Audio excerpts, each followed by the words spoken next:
que j'interviens dans le cadre de cette conférence, donc sur une thématique, en fait sur deux thématiques, hein, l'entreprise libérée. Donc l'entreprise libérée, c'est une question d'organisation. Je vais revenir sur ce que ça veut dire une entreprise libérée. Je vous avertis tout de suite, je ne suis pas du tout ici pour... l'objectif pour moi, c'est pas de vendre l'entreprise libérée. C'est plutôt de comprendre ce que c'est, comment ça marche, et qu'est-ce que ça suppose pour que ça fonctionne correctement en termes de management. Donc ça, c'est le deuxième niveau, et c'est la notion de servant leadership, qui est très difficile à traduire en français, donc vraiment désolé pour ce terme anglais qui se balade sur la slide. Je pense que la meilleure traduction que j'ai... Pardon ? Ouais. La diapositive.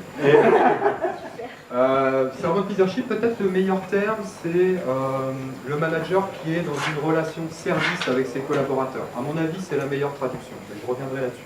Donc le fil conducteur, je n'ai pas beaucoup de temps pour passer en revue ces deux notions, mais le fil conducteur de mon intervention, ça sera d'essayer de vous montrer d'abord qu'est-ce que c'est qu'une entreprise libérée, quelles sont ses composantes, vous montrer que c'est quelque chose de très concret sur le plan de l'organisation, et quel lien ça a avec le management en particulier, qu'est-ce que ça implique en termes de management. C'est-à-dire que quand on est en mode entreprise libérée, on n'a nécessairement pas le même type de management que dans une entreprise classique. Je vais rester sur ce terme un petit peu plus d'entreprise classique. Alors je vais commencer tout de suite par l'entreprise libérée. Ça va être notre point de départ. Alors voilà comment, de manière assez classique, on communique autour de l'entreprise libérée aujourd'hui. On parle beaucoup, notamment quand on évoque la question de l'entreprise libérée, du bonheur au travail. C'est-à-dire qu'on prend l'angle tout de suite du collaborateur, bon, ce qui est très bien, mais bon, ça passe un peu sous silence le fait que ce qui est important dans l'entreprise libérée, c'est essentiellement l'organisation. Je vais revenir là-dessus dans un instant, mais je voudrais quand même poser 4 questions à ce stade-là. La première, c'est est-ce que l'entreprise libérée, finalement, on a l'impression que c'est un petit peu une mode, quoi. Une mode un peu passagère. Alors, d'emblée, je vais dire que non, parce que l'entreprise libérée, ça date déjà de 40-50 ans. Si on prend je crois que vous avez déjà eu une conférence, peut-être pas les personnes qui sont dans la salle, sur l'entreprise libérée, mais la première entreprise qui correspond à cette entreprise libérée, c'est l'entreprise Gore, qui a inventé le Gore-Tex, vous connaissez probablement. Et ça, on est dans les années 70. Donc, est-ce que c'est un effet de mode? Je ne pense pas. C'est-à-dire qu'on parle déjà depuis un petit moment d'entreprise libérée, on en parle beaucoup, c'est très médiatique, mais ce n'est pas un effet passager, cette focalisation, cette médiatisation autour de l'entreprise libérée. Deuxième chose qu'on pourrait se dire, c'est que c'est une utopie managériale. Ce que j'appelle une utopie managériale, c'est-à-dire que, ouais, ok, c'est un certain nombre de principes, le bonheur au travail, l'autonomie, la polyvalence, mais est-ce que finalement, l'absence de hiérarchie, bon, mais est-ce que finalement c'est applicable? La réponse est oui. Donc on n'est pas sur l'utopie managériale parce qu'il y a des entreprises qui sont organisées comme ça et elles sont performantes, y compris dans des secteurs où ce n'est pas évident d'être performant, comme celui de la sous-traitance automobile, si on reprend l'exemple de Fanny. Peut-être un peu moins évident, c'est une injonction. Alors c'est peut-être évident pour vous, c'est-à-dire qu'aujourd'hui il faudrait libérer l'entreprise. Il faudrait nommer un petit peu à toutes les sauces, c'est-à-dire qu'il faut tout libérer, il faut moins de hiérarchie, il faut moins de fonctions support. Enfin, je vais vous donner quelques éléments sur ce que c'est que l'entreprise libérée. C'est vrai, pour le coup, il y a une très très forte injonction autour de libérer l'entreprise, je dirais, avec un point d'exclamation. Et dernier élément, et c'est pas le plus évident, c'est que la libération de l'entreprise, c'est aussi un constat. C'est-à-dire que si on regarde ce que c'est qu'une entreprise libérée, et qu'on regarde quelles sont les transformations dans lesquelles sont engagées les entreprises aujourd'hui, les grands groupes, eh bien, on se rend compte que les principes de l'entreprise libérée sont un peu aussi des principes à l'œuvre quand on observe ce que c'est qu'une organisation aujourd'hui dans un certain nombre de groupes en France. Alors, ces principes, quels sont-ils? C'est assez simple, mais il faut bien comprendre que les principes de l'entreprise libérée, alors j'ai mis une petite photo que vous connaissez probablement, elle circule beaucoup sur les réseaux sociaux, elle est très représentative de ce que cherche à faire l'entreprise libérée. L'entreprise libérée, elle cherche à se focaliser sur l'opérateur, l'opérationnel, celui qui travaille. Ça ne veut pas dire qu'on ne travaille pas au niveau de la fonction RH, de la fonction support, mais l'idée c'est quand même ça. Alors comment on fait pour se focaliser sur Gérard, qui est sur la slide? Eh bien, On va se dire, il y a trop de management. Ça, c'est le premier élément de l'entreprise libérée. C'est-à-dire qu'on va réduire le nombre de niveaux hiérarchiques. Si je prends l'entreprise Favi, il y a 2 niveaux hiérarchiques. On est dans une usine. Hein. Les usines, secteur industriel, on est habituellement sur 7, 8, 9 niveaux hiérarchiques. Chez Favi, il y en a 2. Il y a la direction générale et il y a ce qu'ils appellent le leader. Je vais vous expliquer comment on peut avoir si peu de niveaux hiérarchiques, mais c'est évidemment, c'est ce qui est le plus évident dans l'entreprise libérée, c'est qu'il faut tuer la ligne hiérarchique. Il y a trop de management, il y a trop de managers. Ce sont des gens qui ne sont pas productifs. Ce que je suis en train de dire, c'est pas forcément ce que je pense. Hein. On est bien d'accord, je ne suis pas là pour vendre l'entreprise libérée, mais simplement pour vous exposer quels en sont les grands principes. Il y a trop de management. Donc, on va faire en sorte qu'on ait moins de niveaux hiérarchiques. Alors, d'emblée, on voit que, au-delà de l'entreprise libérée qui applique cette recette-là d'une manière extrême, je dirais, on va basculer de 8-9 niveaux hiérarchiques à seulement 2. La plupart des réorganisations aujourd'hui, pour une raison que j'ignore, on va l'évoquer ensemble tout à l'heure, la plupart des réorganisations, c'est suppression de 2 niveaux hiérarchiques. Je ne me demandez pas pourquoi 2, mais quand on fait le benchmark, c'est assez souvent ça. Donc premier élément, tuer la ligne hiérarchique. Deuxième élément, tuer les fonctions support. C'est-à-dire que non seulement il y a trop de managers, mais il y a trop de fonctions support. Alors comment on peut réduire les fonctions support? Et comment on peut travailler avec un nombre de niveaux hiérarchiques peu élevé? L'idée, c'est de s'organiser au sein, y compris d'une grande organisation, en petites entités, autonomes, autogérées. Chez Favi, c'est ce qu'ils appellent les mini-usines. Donc les mini-usines, ils n'ont pas, pour produire des fourchettes de boîte de vitesse, ils n'ont pas une ligne de production qui va produire toutes les fourchettes de boîte de vitesse pour tous les clients, Peugeot, Renault, etc. Ils ont des mini-usines, c'est-à-dire que ce sont des structures où vous allez trouver 20, 30 opérateurs, dirigés par ce qu'ils appellent un leader. Et le leader, c'est quasiment comme le directeur d'une PME.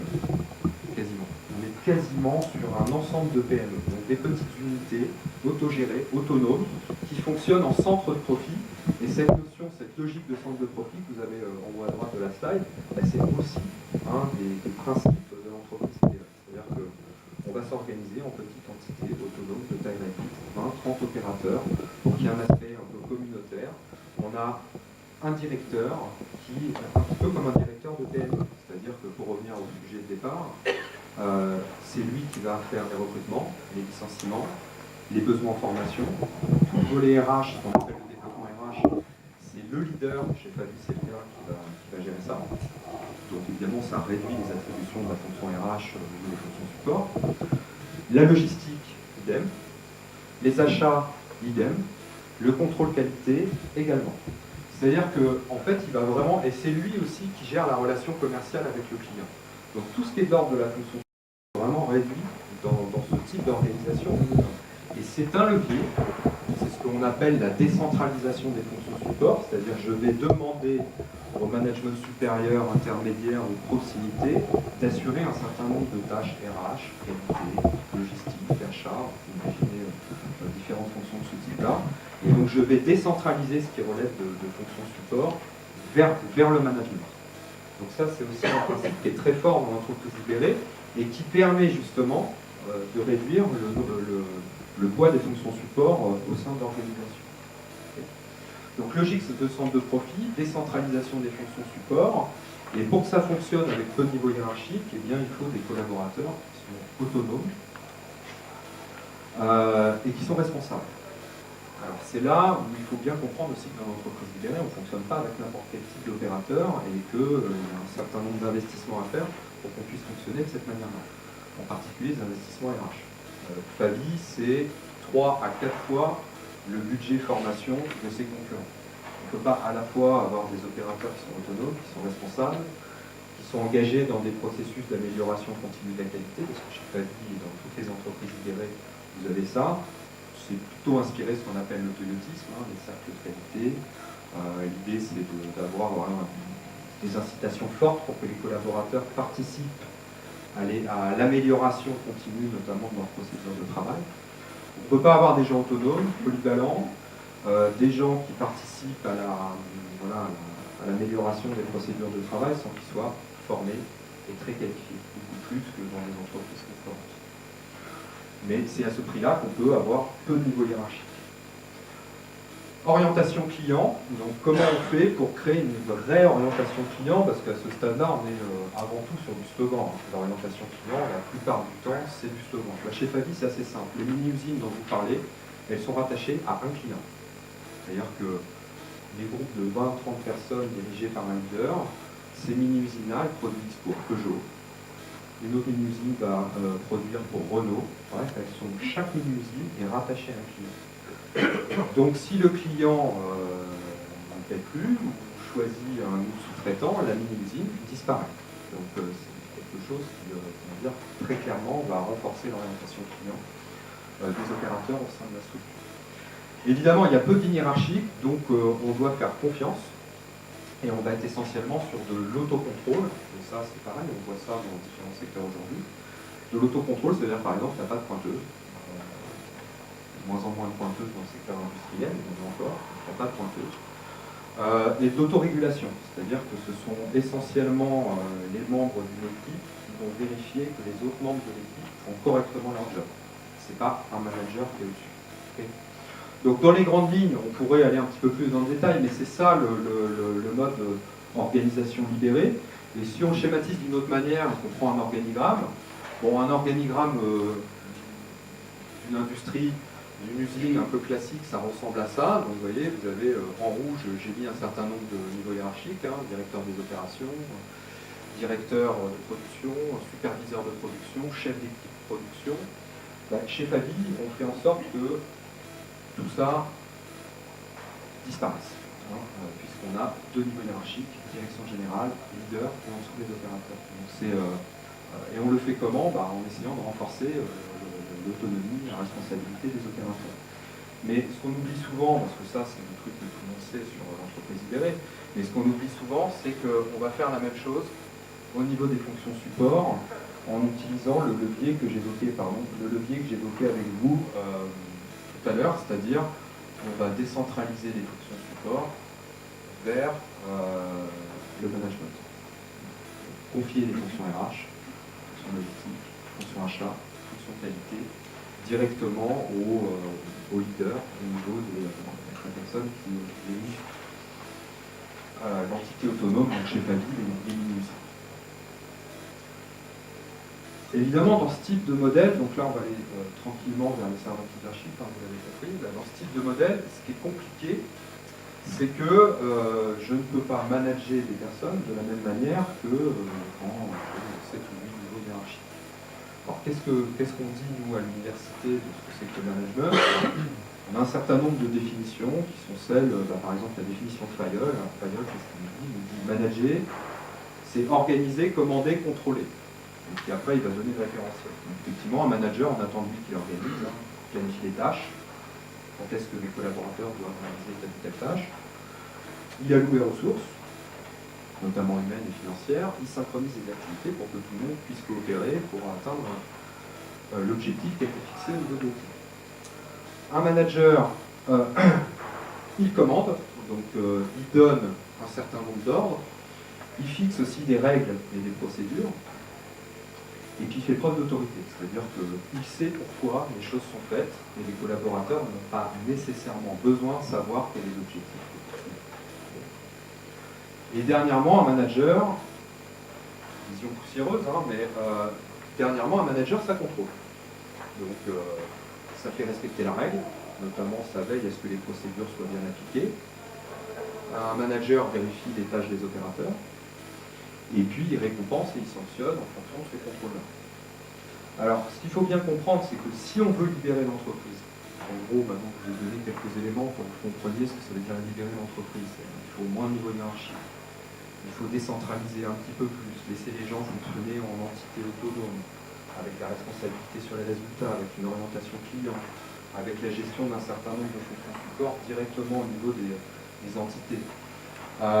Si on est dans une logique de libération de l'entreprise, de cette manière-là, en réduisant les fonctions support, en décentralisant et en ayant moins de niveau hiérarchique, eh bien les vieilles méthodes de management ne fonctionnent plus, elles ne sont plus du tout adaptées. Et à la limite même, on est dans ce qu'on peut appeler des injonctions contradictoires. Et on va dire, il faut libérer l'entreprise, mais en même temps, il faudrait que le manager continue à organiser. Bah, c'est pas possible, puisque les entités sont auto-organisées, théoriquement, que les opérateurs sont autonomes, c'est-à-dire qu'ils n'ont plus besoin qu'on leur fixe des procédures ou qu'on leur mette un chef d'équipe pour savoir ce qu'ils ont à faire. Normalement, ils le font par ajustement mutuel. Et puis, ils s'adaptent facilement, puisqu'ils n'ont pas de spécialisation, ils ne sont pas tellement sur la fiche de poste. Hein. Chez Fabi, c'est la polyvalence totale, ce n'est pas la double, triple ou quadruple compétence.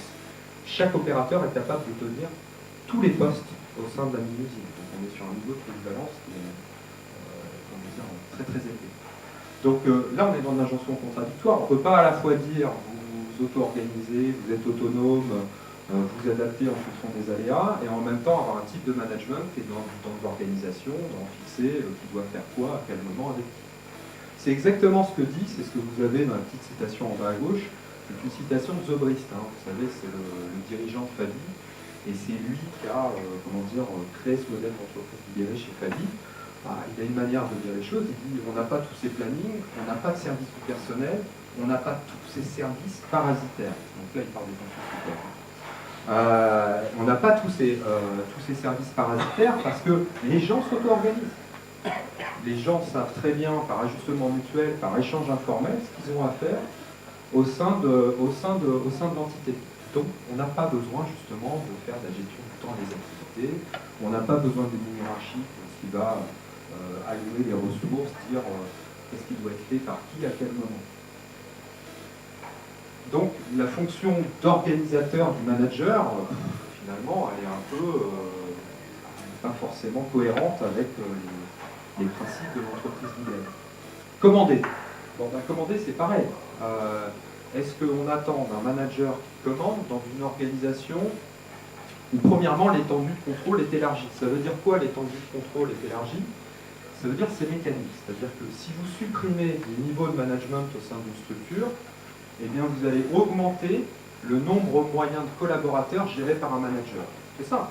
Donc souvent, c'est automatique, c'est mécanique. Vous allez d'abord supprimer un certain nombre de managers, bon, ça aussi c'est automatique, et deuxièmement, vous allez accroître l'étendue de contrôle. Donc, au lieu d'avoir 4 personnes à gérer, souvent quand on supprime de niveaux hiérarchiques, bah, vous en aurez 8 à gérer.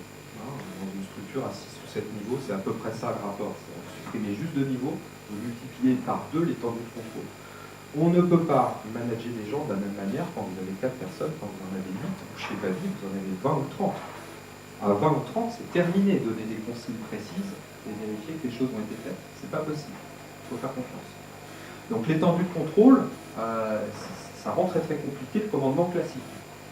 En plus, on travaille de plus en plus, vous savez, en management de projet. En management de projet, c'est transversal, premièrement, et deuxièmement, ce sont des organisations plates. Il y a très peu de hiérarchie dans des structures projet.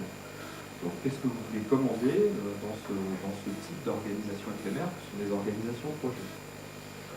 Alors, un autre élément, c'est ce qu'on appelle la fin de l'unité de commandement. Alors, ça fait très militaire, mais c'est vrai qu'en théorie des orgas, les concepts qu'on utilise des concepts anglo-saxons pour ne pas dire américains, et que les Américains, la théorie des organisations, c'est structuré via des grandes études auprès de l'armée américaine, c'est comme ça, c'est pour ça qu'on parle de hiérarchie, de chef de commandement et d'unité de commandement. L'unité de commandement, c'est l'idée que j'ai une hiérarchie dans mon organigramme, et en tant qu'opérateur, en tant que collaborateur, qui me dit ce que j'ai à faire. Aujourd'hui, dans des organisations qu'on dit matricielles, c'est-à-dire où vous avez une structure fonctionnelle, hein, vous êtes au département marketing, vous avez un N+1, N+2, N+3, et en même temps vous appartenez à un certain nombre de projets, c'est ça la logique matricielle, en fait il n'y a plus d'unité de commandement, parce que vous n'êtes pas redevable à une seule personne, mais la plupart du temps vous êtes redevable de 3, 4, 5, 6. Tout dépend de l'intensité de la structure matricielle. Là, ça, c'est quelque chose qu'on observe dans beaucoup d'organisations. Donc, il n'y a plus d'unité de commandement, qui est un des principes de base pour commander. Et dernièrement, j'ai dit why, c'est un peu plus douteux, mais c'est une réalité pour vous et puis pour nous universitaires aussi, enseignants. Il y a une nouvelle génération qu'on a marre, qu'on la manage par le commandement. Alors, je ne sais pas si vous le constatez, mais moi, en tant qu'enseignant, je constate. Ce n'est pas du tout le même rapport à l'autorité. Donc, faire preuve d'autorité sur du commandement, ça ne leur convient pas. Donc, et une liste comme ça, je pourrais l'allonger, mais ce sont déjà un certain nombre d'éléments qui montrent qu'on ne peut pas commander comme On le faisait auparavant dans des structures où il y a moins de niveau hiérarchique, avec des collaborateurs qui sont comment dire, moins enclins à l'obéissance un peu traditionnelle, etc., etc. Alors, ce que nous dit Zobrist, toujours Zobrist, sur ce sujet-là, qui est très illustratif, lui, quand il parle des managers, il parle des fouetteurs. Ah, il dit, bah, les fouetteurs, il dit, le rameur, il rame moins vite parce que nous, on n'a pas beaucoup de fouetteurs. Voilà ce qu'il dit, on n'a pas beaucoup de fouetteurs. Donc, si on mettait plus de fouetteurs, oui, le rameur, il ramerait peut-être plus vite. Mais, il dit, le rameur rame moins vite, mais le bateau va plus vite, parce qu'il n'a pas le poids des fouetteurs à supporter. Hein, traduction, il y a moins de managers, donc c'est un peu comme la première photo que vous avez montrée, le type qui travaille avec des gens qui le regardent. Bon, ben, c'est ça l'idée de Zobrist. Hein. Voilà, c'est que, ok, peut-être nos collaborateurs ils sont moins performants, parce qu'on n'est pas tout le temps en train d'effiquer, mais en même temps, on n'a pas tous ces coûts à supporter qui sont des coûts de management. Dernièrement, toujours sur les injonctions contradictoires, contrôler. Bon, bah, ça, vous l'avez compris la logique. Hein. L'entreprise libérée, elle nous dit, on va être sur de l'autocontrôle, de l'autorégulation. On va responsabiliser les collaborateurs. On va essayer de créer une orientation client parce qu'ils bossent pour un client, c'est concret. Alors, qu'est-ce que vous allez à la fois être dans une injonction de libérer l'entreprise et en même temps maintenir du contrôle? Ben, c'est exactement ce que dit Zobrist aussi. Il dit, si vous parlez d'autonomie, alors il le dit d'une manière qui est très académique, mais c'est très juste. Il dit, si vous parlez d'autonomie, vous contrôlez les gens, il n'y a pas d'autonomie, vous prenez les gens pour des cons, ils se comportent comme des cons. C'est-à-dire que vous les contrôlez, et bien eux, ça leur va très bien, ils ne vont pas prendre l'initiative. Donc on ne peut pas avoir le beurre à l'argent du beurre. Hein. Donc en fait, les leviers traditionnels du management, classique, hein, le fait d'allouer les ressources, d'organiser, le fait de commander, le fait de contrôler, ben, ils sont inopérants. En entreprise libérée, c'est une évidence. Mais toutes les entreprises qui adoptent, peut-être un peu plus timidement, un certain nombre de principes de l'entreprise libérée, c'est-à-dire réduire le nombre de niveaux hiérarchiques, décentraliser les fonctions support, fonctionner en centre de profit, etc., elles sont confrontées à des modes de management qui ne sont pas en ligne avec la façon dont on s'organise. Je ne sais pas si je suis clair sur cette notion-là, parce que l'entreprise libérée, c'est de l'organisation. Et donc finalement, on pourrait se dire, bah, qu'est-ce qui reste du manager aujourd'hui? C'est-à-dire que le manager classique, hein, ça c'est des sources de pouvoir au sens d'auteur, je reviendrai sur cette slide, je la compléterai, mais il y a des auteurs qui s'appellent Raven et Marsh, qui disent, bon, il y a différentes sources de pouvoir. Le premier, c'est le pouvoir légitime, c'est moi le chef, hein. C'est comme ça dans l'organigramme, c'est l'autorité statutaire des derrière. C'est moi le chef et de toute façon je vais forcer à bosser, hein, le pouvoir coercitif. Et puis de toute façon c'est moi qui récompense, hein, les augmentations individuelles, les primes d'objectifs, etc. Ben, ces leviers-là, on voit bien qu'ils fonctionnent difficilement, ils fonctionneraient difficilement dans une organisation de type libéré. D'ailleurs, Zobrist, quand il est arrivé à la tête de Fabi, une des premières choses qu'il a faites, c'est qu'il a supprimé les primes d'objectifs individuels. Parfaitement compris que ça n'avait pas de sens dans une organisation de ce type-là. Plus de primes d'objectifs individuels. Sur la notion de récompense, c'est plus du tout un levier qui est adapté à ce type de structure. Alors, pour que vous compreniez et qu'on arrive tranquillement à la notion de servant leadership, il faut faire un petit détour vers la psychologie, en particulier ce qu'on appelle la psychologie sociale. La psychologie sociale, elle nous dit qu'il n'y a pas que ça comme levier de pouvoir. Il n'y a pas que le statut, la coercition, la récompense. Il y a beaucoup d'autres leviers de pouvoir. Alors, ce sont des auteurs en psychologie sociale, en particulier un auteur qui s'appelle Peter Blow. Peter Blow, c'est le père fondateur d'une théorie qu'on appelle la théorie de l'échange social. Et il a écrit un bouquin sur le pouvoir à partir de cette notion d'échange social. Qu'est-ce qu'il dit, Peter Blow? Je ne vais pas rentrer dans le détail, c'est un bouquin qui est fascinant. Hein, le bouquin de Peter Blow, je vous encourage vraiment à le lire. Je le dis vraiment en toute honnêteté, s'il y a 5 bouquins qui m'ont marqué dans ma vie, une partie de mon métier c'est quand même de lire des bouquins. S'il y a 5 bouquins qui m'ont marqué dans la vie, Peter Blow, c'est certain qu'il est dans ces 5 bouquins. C'est très éclairant. Alors, je ne vais pas rentrer dans le détail, mais je vais juste vous donner un exemple pour que vous compreniez ce que c'est que l'échange social, et après je reviendrai au leadership. L'échange social, imaginez que nous soyons collègues, je suis votre collègue. Vous avez une difficulté à terminer un projet. C'est important pour vous de terminer dans les temps, de respecter les délais. il y a deux solutions. Soit je vous regarde faire, je rentre chez moi tranquillement, soit je décide que je vais vous aider, que je vais vous rendre un service. Et donc je vais donner un peu de mon temps, je vais donner un petit peu de mon savoir professionnel, de mon expertise éventuellement, peut-être de mon réseau, des informations qui sont à ma disposition, pour que vous puissiez terminer votre projet. Rien ne m'y oblige. Je le fais parce que je vous aime bien, parce que je suis sympa, j'en sais rien, mais rien ne m'y oblige, il n'y a pas de contrainte. Donc en faisant ça, je suis dans une situation d'échange social. Alors, qu'est-ce que c'est qu'une ressource sociale? Ça peut être des infos, ça peut être une expertise, ça peut être du temps. Ce sont des choses qui ne sont pas des ressources économiques, ce ne sont pas des ressources financières. Bon. Et qu'est-ce qui va se passer dans cet échange-là? Il va se passer que vous allez être redevable. On est bien d'accord, c'est-à-dire je vous rends un service, je vous donne de mon temps, je vous donne de l'expertise, je vous donne des informations, j'aurais pu ne pas le faire. Et quelque part, en m'engageant avec vous dans cette relation-là, vous devenez redevable.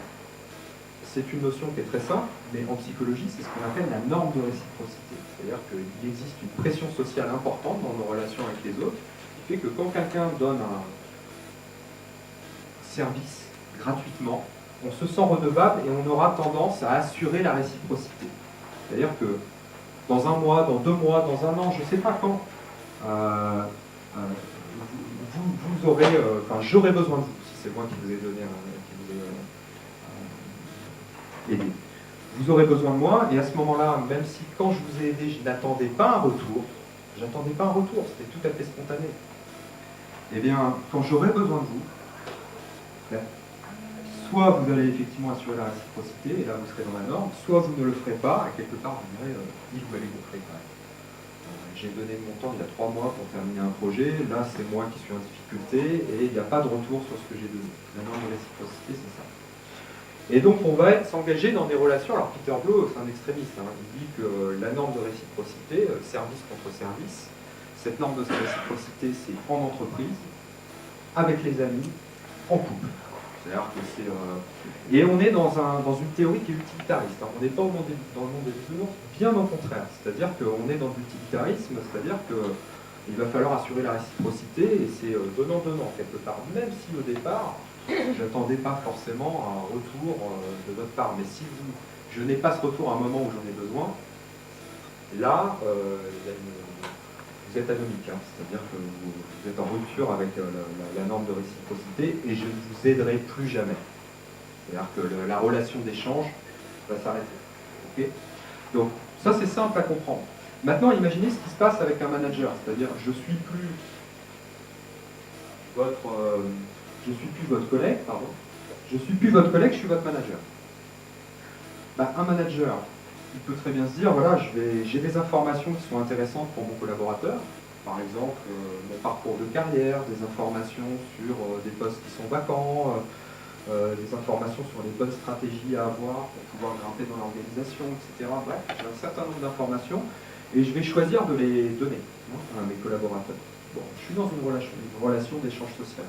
Mes collaborateurs sont intéressés par ces informations-là parce que peut-être, par exemple, ça va leur faciliter la vie pour grimper dans l'entreprise. J'ai du réseau en tant que manager, c'est ce que vous avez sur la partie en haut à droite de la slide. J'ai du réseau, je peux présenter des collaborateurs à des personnes importantes dans l'entreprise qui auront peut-être du poids dans la carrière de mon collaborateur. Je peux exposer, rendre visible mes collaborateurs. Plutôt un collaborateur qui a bien travaillé sur un dossier, j'ai 2 solutions, soit je tire la couverture à moi, et puis je fais le malin, on peut dire, en présentant le projet comme si je l'avais conduit de A à Z, soit je me dis c'est vraiment bien conduit ce projet-là, je vais donner la possibilité à mon collaborateur de présenter lui-même. Ça va lui donner de la visibilité, ça va l'exposer, ça va lui donner une crédibilité auprès des bonnes personnes. Je peux aussi, en bas à droite, j'ai une certaine expertise, je peux peut-être aussi apprendre un certain nombre de choses sur le plan professionnel à mes collaborateurs. Donc je peux être tout simplement un modèle, quelqu'un d'exemplaire, ce que vous avez sur la partie gauche, un mentor. Bref, tout ça, c'est de l'échange social. Comment les collaborateurs peuvent-ils assurer la réciprocité? Ils ne peuvent pas. C'est pas possible.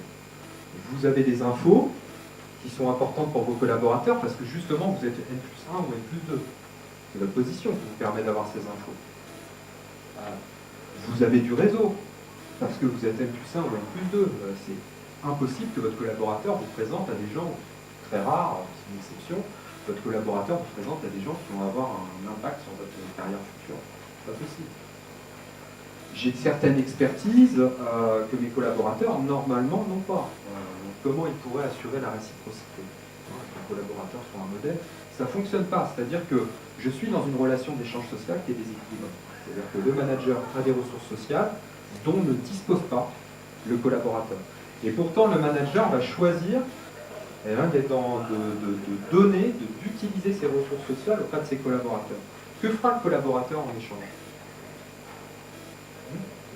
Il va bosser. Plutôt que de rendre un truc qui est dans l'à peu près, et il rendra quelque chose qui est de bonne qualité. Plutôt que d'appliquer une procédure, même s'il sait que appliquer la procédure en termes de satisfaction client n'est pas forcément le bon choix dans tel contexte, il se dira, bon, il faut que je fasse les choses correctement pour mon client interne et mon client externe. Parce que je veux continuer à bénéficier des ressources que mon manager m'octroie. C'est important pour moi. Ces ressources sont importantes, il me fait confiance, il me rend service, je veux continuer à bénéficier de ces ressources-là, donc je vais actionner les seuls leviers qui sont à ma disposition. Travailler correctement, peut-être même travailler beaucoup, avoir un travail de qualité.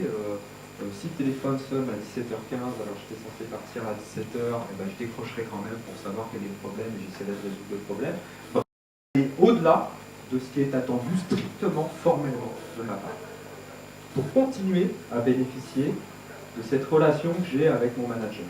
Et quand je vous raconte ça, c'est ce qu'on appelle le pouvoir en échange social. C'est-à-dire que le pouvoir en échange social, c'est pas le statut, c'est pas la coercition, c'est pas la récompense, c'est le fait que le manager s'engage dans une relation de service, vous avez parfaitement compris de quoi on est en train de parler, vis-à-vis de ses collaborateurs, de manière à ce que ses collaborateurs assurent la réciprocité. Et ils ne peuvent le faire autrement qu'en travaillant bien, beaucoup, etc. Et donc le pouvoir, c'est plus les formes de pouvoir qu'on a évoquées jusqu'à maintenant, ce sont les formes de pouvoir, je vous en avais donné 3 jusqu'à maintenant, ce sont des formes de pouvoir qu'on appelle le pouvoir d'influence en psychologie sociale. Donc le pouvoir d'influence, c'est quoi? C'est le pouvoir de connexion, j'ai du réseau, je vais connecter les gens, je vais présenter les personnes, je vais les rendre visibles. Le pouvoir d'expertise, je sais des choses, je peux communiquer mon savoir, même si ce n'est pas forcément du tutorat, c'est-à-dire vraiment apprendre en situation de travail. Je peux positionner mes collaborateurs sur des projets qui leur permettent d'apprendre, on appelle des tâches d'apprentissage critique. J'ai un pouvoir informationnel, j'ai un certain nombre d'informations qui sont intéressantes pour mes collaborateurs. Et j'ai un pouvoir de référence, c'est-à-dire que j'ai du charisme, je suis un exemple, j'ai un comportement exemplaire, je suis un rôle modèle, on dit, donc un modèle en termes de valeur, de comportement, et peut-être même de carrière. Okay, ça, ce sont les 7 formes de pouvoir de Raven et March, donc ce sont 2 psychologues qui ont parfaitement identifié ces formes de pouvoir, les ont déclinées ensuite, si ça vous intéresse, beaucoup d'informations disponibles sur Internet sur ce sujet-là. Mais l'idée pour moi, c'est que vous comprenez bien que ce qu'on sait du management aujourd'hui, c'est-à-dire un management efficace qui va au-delà de collaborateurs qui font le minimum ou qui ne vont jamais faire plus que ce qui est formellement attendu de leur part, et bien ce type de management, c'est un management d'échange social. C'est-à-dire que où le manager va aller apporter des ressources à ses collaborateurs en ayant l'attente, spontanée ou calculée, peu importe, mais en ayant l'attente que les collaborateurs assurent la réciprocité. Et quand je fais ça, parce que souvent on dit oui, mais les collaborateurs ils n'assureront peut-être pas la réciprocité. On sait que c'est une norme quand même en psychologie sociale. Certains n'assureront pas la réciprocité, et à ce moment-là, vous, en tant que manager, vous cessez d'être dans une relation d'échange social riche avec vos collaborateurs. Mais c'est l'échange social qui permet de générer du pouvoir, un pouvoir d'influence, qui est le pouvoir informationnel, qui est le pouvoir de connexion, qui est le pouvoir de référence ou le pouvoir d'expertise. Donc c'est une autre manière de voir le management et une autre manière de voir les sources de pouvoir. Et on n'est plus sur la question du statut, la question de la coercition ou la question de l'attribution des récompenses. Pourquoi je vous raconte tout ça? Parce que toutes les théories du leadership, en particulier le servant leadership, toutes les théories du leadership qui peuvent paraître un peu fumeuses. D'accord, moi la première fois que j'ai entendu parler du servant leadership, qu'est-ce que c'est que ce truc où on se dit, finalement, oui, c'est à condition de considérer que l'homme est bon, hein, comme on dit chez Pavie, à condition de considérer que je peux faire confiance à mes collaborateurs, bah, l'échange social, c'est une affreuse théorie parce qu'elle est archi-utilitariste. Elle ne nous dit pas, il faut avoir confiance, l'homme est bon. Elle dit, l'homme a intérêt à. C'est-à-dire que l'homme et les femmes au sein d'une équipe de travail, si en tant que manager je m'engage dans une relation où je partage de l'info, où je partage mon savoir, où je partage mon réseau, etc., eh bien la plupart des collaborateurs vont assurer la réciprocité parce qu'ils y ont intérêt. Ce que vous leur donnez, ça les intéresse, ça a ce qu'on appelle en psychologie sociale de la balance. Ça n'a pas la balance pour certaines personnes qui ont envie de progresser en termes de carrière. Peut-être le fait d'avoir des informations sur des postes vacants ne les intéresse pas. Mais quand même, il y a un certain nombre de collaborateurs au sein d'une équipe de travail. Ça a de la balance pour eux, c'est les ressources que vous leur attribuez, donc ils ont intérêt à être dans cette relation d'échange social avec vous. Et notamment, c'est le cas de ce qu'on appelle le leadership transformationnel. Le leadership transformationnel, c'est un petit peu comme le cerveau leadership, c'est des choses qu'on connaît très bien en psychologie sociale et qui sont assis sur la notion d'échange social. Toutes ces théories-là, elles ont été générées dans le sillage de Peter Blow, dont je viens de vous expliquer assez rapidement les principaux principes. Donc qu'est-ce qu'on a dans le leadership transformationnel? On nous dit qu'il y a un certain nombre de comportements qui sont plus ou moins efficaces en termes de management. Les comportements que vous avez en bas à gauche, là, ici, de la slide, sont des comportements de leadership transactionnel. C'est-à-dire, je suis sur du statut de la coercition de la récompense. Sur le management un peu classique, j'organise, je commande, je contrôle. Donc là, bon, les comportements les plus efficaces, c'est laisser faire, dans le sens du terme. Après, vous avez ce qu'on appelle le management par l'exception, c'est-à-dire je cherche activement les erreurs commises par mes collaborateurs et je sanctionne quand je constate une erreur. Je contrôle. Et puis la contingence des récompenses, c'est-à-dire je fais un deal assez formel, une petite fiche de poste, voilà ce que j'attends de toi, voilà ce que tu vas devoir faire, voilà quels sont les standards de performance, et puis il y a un contrat qui est plus ou moins formel avec mon collaborateur sur ce sujet-là. Et après, vous avez en haut de la slide des comportements qui sont transformationnels. Et ce que nous dit la théorie du leadership transformationnel, c'est que je suis plus efficace en tant que manager, j'obtiens plus de mes collaborateurs si je m'engage dans des comportements transformationnels, c'est-à-dire qui visent à développer mes collaborateurs, développer leur carrière, par exemple en leur donnant les bons conseils en termes de carrière, en les exposant, en les rendant visibles auprès des personnes qui décideront de leur future promotion, par exemple. Les développer en termes de compétences, leur apprendre des choses, ou les positionner sur des projets qui leur font apprendre, etc., etc. Et donc ces comportements sont la considération individualisée, on les retrouve en cerveau leadership, c'est-à-dire mes collaborateurs n'ont pas tous les mêmes attentes, n'ont pas tous les mêmes logiques de travail, ils ne sont pas convaincus par les mêmes arguments, ils n'ont pas les mêmes orientations cérébrales, etc. La stimulation intellectuelle, l'idée que vous allez essayer de promouvoir des modalités de travail innovantes, et donc que vous donnez un certain droit à l'erreur. On ne peut pas promouvoir l'innovation sans donner le droit à l'erreur aux collaborateurs. La motivation inspirationnelle, donc ça on est vraiment dans le pouvoir de référence, c'est-à-dire que je dois utiliser des symboles pour promouvoir des objectifs ambitieux, et le principal symbole qu'un manager peut donner, c'est lui-même, son exemplarité, et de quelle manière il apparaît comme un modèle. Et puis l'influence idéalisée, alors sans aller jusqu'à la notion de charisme, c'est l'idée qu'un manager doit donner toute l'information à ses collaborateurs sur le pourquoi il réalise telle ou telle tâche ou il travaille sur tel ou tel projet. Ça paraît évident, ça paraît, vision enchantée du management.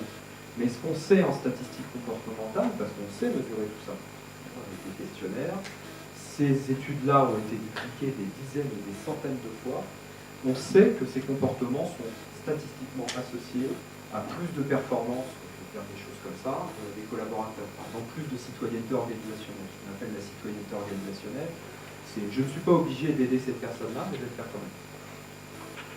Je pourrais partir maintenant, mais je vais partir une demi-heure plus tard parce qu'il y a un projet qui n'est pas tout à fait fini, ou qui n'est pas bien fait, le rendu n'est pas d'assez bonne qualité. Donc, ça la citoyenneté organisationnelle, c'est-à-dire d'aller au-delà de ce que je pense être formellement ce qu'on attend de moi. Donc tout ça, on a quand même statistiquement des preuves assez fortes de l'efficacité de ces comportements-là. Et donc j'en arrive, parce que ma logique à moi, c'était d'arriver vraiment en dernier au servant leadership. Parce que si on le présente comme ça, si on ne comprend pas quels sont les fondements du servant leadership, alors on se dit, ça va marcher, comme je disais tout à l'heure, ça repose sur une vision extrêmement positive que tout le monde ne peut pas avoir de ses collaborateurs. Moi, je n'ai pas une vision hyper positive des gens avec qui je travaille de manière générale. Mais je sais quand même que les gens avec qui je travaille, particulièrement les chargés de TD, les doctorants avec qui je travaille voilà, à l'université, eh bien, il y a un certain nombre de comportements, alors que ce n'est pas ma psychologie. Vous savez, vous connaissez peut-être les profils psychologiques. Dans les profils psychologiques, il y a un truc qu'on appelle l'extraversion. Alors moi, je suis à 90% introverti, ce qui ne veut pas dire que je ne suis pas à l'aise au sein d'un groupe, mais ce qui veut dire que si vous me confiez une tâche, je chercherai par tous les moyens disponibles à la faire tout seul. Pas pour rien que je suis enseignant-chercheur. Donc je suis irrecrutable dans un groupe. Et donc j'ai tendance à ne pas faire confiance. C'est même dans ma psychologie, quand je vous dis 90% introverti, c'est vrai. C'est pas du tout un effet de style pour la présentation. C'est vrai sur la plupart des tests que j'ai pu essayer. Donc c'est une réalité. Eh bien, je vais quand même m'astreindre parce que j'ai parfaitement compris que j'ai intérêt à faire confiance, que j'ai intérêt à donner le maximum d'informations possibles, à être transparent, que j'ai intérêt à former les gens. D'ailleurs, c'est pas parce que j'ai une expertise et que l'autre ne l'a pas que je vais continuer à avoir du pouvoir sur cette personne-là. Peut-être que c'est certain même que j'aurai plus d'influence sur cette personne-là si elle se sent redevable parce que j'ai passé 2, 3, 4 journées à lui expliquer ce que sont les équations structurelles et à lui montrer sur un logiciel. Ok, j'ai partagé mon savoir. Un, je ne l'ai pas perdu, je le garde. C'est ça qui est sympa quand on transfère. Et deux, j'ai probablement plus d'emprise sur la personne que je n'en aurais eu si j'avais gardé pour moi ces connaissances-là. Alors moi, je suis un gentil aussi, donc je le fais de manière spontanée. Certaines personnes le font de manière calculée. C'est-à-dire que, vous savez comme moi, l'échange social, ça peut aussi se faire de manière calculée. Il y a des gens qui vous proposent des services, et vous savez très bien qu'il faut les refuser. Parce qu'il y a une réciprocité qui ne manquera pas d'arriver un petit peu plus tard dans le temps. Moi, je suis comme vous, il y a certains services que je refuse. Parce que l'échange social, il est utilitariste, c'est clair, j'ai intérêt à m'engager dans ces relations-là. Il est souvent spontané, heureusement, parce que Peter Blow nous dit qu'en plus, on fonctionne aussi sur de l'échange social. Si on devait tout le temps être en train de calculer ce qu'on donne et ce que rend l'autre, ce serait un peu compliqué. Mais n'oublions pas aussi qu'il est parfois froidement calculateur dans l'échange social. Rendre un service, c'est aussi obliger la personne qui est en face de moi, et certaines personnes me comprennent parfaitement et l'utilisent. C'est du pouvoir, on revient à cette notion de pouvoir. Bref, donc voilà le servant leadership, les principes du servant leadership, vous les avez sous les yeux. Donner les informations essentielles pour une compréhension complète de la mission de l'organisation par tous. Quand on dit ça sans avoir, j'espère que vous avez compris la démarche que j'ai eue pour vous expliquer tout ça, mais quand on dit ça sans avoir compris ce que c'est que l'échange social, etc., ça paraît très creux. Une fois qu'on a compris ce que c'est que la norme de réciprocité et comment on acquiert du pouvoir, notamment informationnel, on comprend mieux comment ce comportement-là est de nature à renforcer l'influence sur les collaborateurs. Apprendre des erreurs au lieu de chercher d'abord à les sanctionner et favoriser le développement d'une culture managériale d'apprentissage à tous les niveaux et de façon permanente. Être un tuteur. Être un tuteur pour ses collaborateurs, c'est-à-dire qu'ils apprennent en situation de travail, qu'ils apprennent de vous, et qu'ils apprennent parce que vous les mettez dans des situations où ils vont être dans leur zone de confort et puis ils vont, en faisant, apprendre des choses. À condition de donner le droit à l'erreur, sinon ça ne peut pas fonctionner. Avoir soi-même un rôle exemplaire au niveau de ses comportements professionnels. Oui, le pouvoir de référence, c'est probablement la source de pouvoir la plus efficace. Mais à condition d'être soi-même un modèle, un exemple, en termes de comportement, en termes de valeurs, en termes de carrière, sur le plan éthique. On a pu parler aussi de ce qu'on appelle le leadership éthique, l'authentique leadership. Ce sont aussi des modèles de leadership qui sont dérivés de l'échange social. Encourager de toutes les façons possibles et récompenser les contributions créatives de tous les membres et de toutes les équipes, et ce, à tous les niveaux, donc ça ressemble beaucoup à la stimulation intellectuelle.